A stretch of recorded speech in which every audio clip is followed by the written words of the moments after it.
শয়তান সবচেয়ে খুশি হয় কোন কাজে জানা আছে আপনাদের? কোন কাজে সবচেয়ে বেশি শয়তান খুশি হয়? কোন সংসার ভেঙে দিলে, স্বামী স্ত্রীর মধ্যে বিচ্ছেদ হলে। আপনারা হাদিস শুনছেন, প্রসিদ্ধ হাদিস, শয়তান তার সিংহাসন পানির উপরে স্থাপন করে এবং শয়তান তার চেলাদেরকে ছেড়ে দেয়।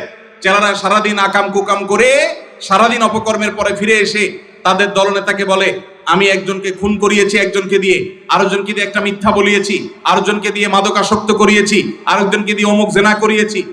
তখন শয়তান বলে, হ্যাঁ অবশ্যই কিছু না কিছু করেছ। কিন্তু যখন কোন শয়তান এসে বলে একজন স্বামী স্ত্রীর মধ্যে বিচ্ছেদ ঘটায় দিছি, তখন শয়তান বলে তুমি সবচেয়ে বড় কাজ করছো, সে সবচেয়ে বড় খুশি হয়।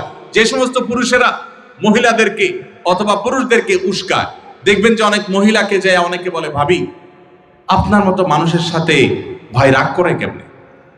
মানে আপনার মতো এত ভালো, এত ভদ্র, এত রূপবতী মানুষটার সাথে রাগ করে যে কেমনে? এত পাষাণ সে কিভাবে হয়? বুঝবেন যে এই লোক হলো সাক্ষাৎ ইবলিস।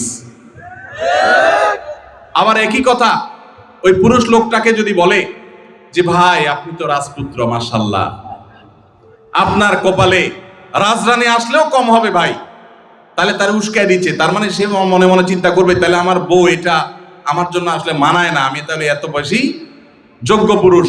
তাহলে তার স্বামীর সাথে, তার স্ত্রীর সাথে তার দূরত্ব বাড়বে কি বাড়বে না? তাহলে এই যে পামপট্টিটা দিল, এই পামপট্টি দেওয়া লোকটা হলো সাক্ষাৎ ইবলিসের ভূমিকা অবতীর্ণ হয়েছে।